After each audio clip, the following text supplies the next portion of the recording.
Journée spéciale Ski Hit, l'événement des innovations et des talents depuis le Vélodrome de Saint-Quentin en Yvelines. Nous sommes toujours au salon Ski Hit et je suis avec Marie-Agnès Amabil, responsable des relations extérieures à NCTech, et Arthur Aidan, c'est bien ça, hein, chargé des relations entreprises. Bonjour. Bonjour. Alors NCTech, pour commencer, qu'est-ce que c'est ? Alors NCTech, c'est une école spécialisée en informatique qui fait partie d'un groupe, le groupe NSUP, et en fait on propose des formations qui vont du BTS jusqu'au Bac plus 4-5 et on propose tous ces cursus en apprentissage. Donc vous êtes présent aujourd'hui pour justement rencontrer de potentiels candidats pour rejoindre les formations. Est-ce qu'il y a des profils spécifiques que vous recherchez ?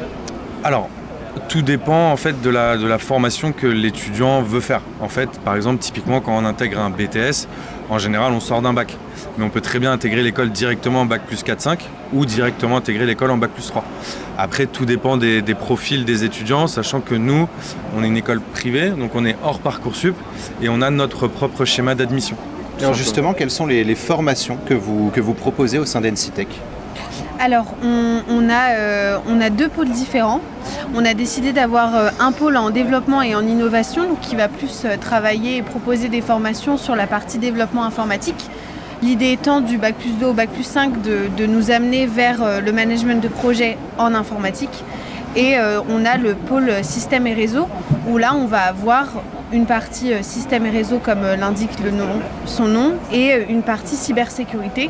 Et même chose, on va être, plus on avance dans les années et plus on va se tourner vers du management de projet en informatique, en sachant qu'en Bac plus 4, Bac plus 5, que ce soit en développement, innovation et en système et réseau, on va avoir des formations qui peuvent être assez hybrides et à la fois mélanger des notions en développement informatique et en infrastructure et réseau, profils qui sont très recherchés par les entreprises avec lesquelles on travaille.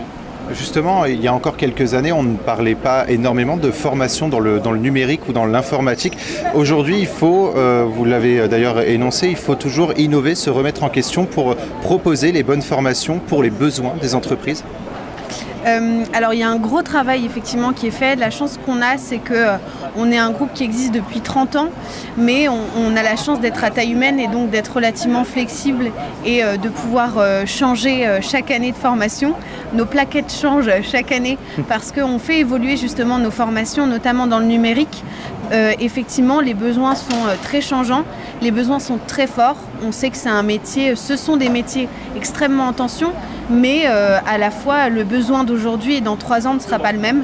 On a d'ailleurs la chance d'avoir rencontré des entreprises aujourd'hui qui sont venues nous voir pour nous parler de leurs besoins, qui ont changé des besoins qui étaient exprimés il y a 3 ans. Donc oui, effectivement, c'est nécessaire pour une école, notamment dans le numérique, de changer et de modifier ses formations. Et aujourd'hui, on en a malheureusement trop peu encore. Alors, j'y pense justement, l'Europe, il n'y a pas longtemps, a décrété, en tout cas a découvert que les formations dans le numérique, dans l'informatique, n'étaient pas assez représentées, notamment chez les femmes. Aujourd'hui, il y a aussi une volonté de votre part d'attirer un peu plus de femmes dans ces formations numériques. On essaye effectivement de valoriser ça un maximum, c'est-à-dire que effectivement, le cliché, c'est de se dire, voilà, l'informatique, c'est plutôt un milieu qui est plutôt masculin. Après, on essaye, on fait tout un travail aussi, et c'est aussi le travail de ma collègue, de par différentes actions, etc., de mettre en avant le travail des femmes et la place de la femme dans le numérique spécifiquement, puisqu'on en parle maintenant, mais au global aussi. Donc il faut encourager, notamment à travers le salon Ski Hit, les femmes à venir justement candidater, rejoindre NCTech.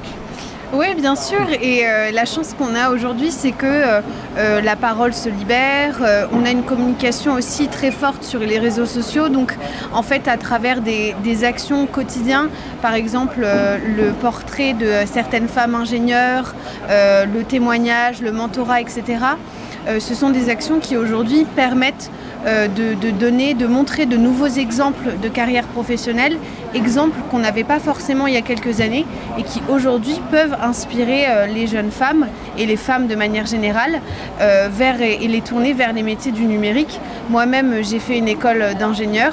Et je sais qu'on avait de la chance parce qu'on était 30% de femmes dans l'école, ce qui est finalement très peu. Mais on a senti que les années permettaient et le temps permet aujourd'hui aussi de démocratiser un peu plus la place de la femme dans le numérique. Et la plus grande action en fait qui est menée aujourd'hui par les entreprises, c'est de montrer que finalement les femmes représentent 50% de la population dans le monde et qu'aujourd'hui les tensions de recrutement sont tellement fortes qu'on ne peut pas se permettre de mettre de côté la moitié de la population mondiale. Il faut surtout oser, et je vais conclure justement en disant que les compétences n'ont pas de sexe. Merci beaucoup Marie-Agnès et Arthur d'avoir répondu à nos questions, et on poursuit la découverte du salon Sky It. Retrouvez Ski It sur le site sqy-it.fr et cette émission en podcast sur radiosensation.fr.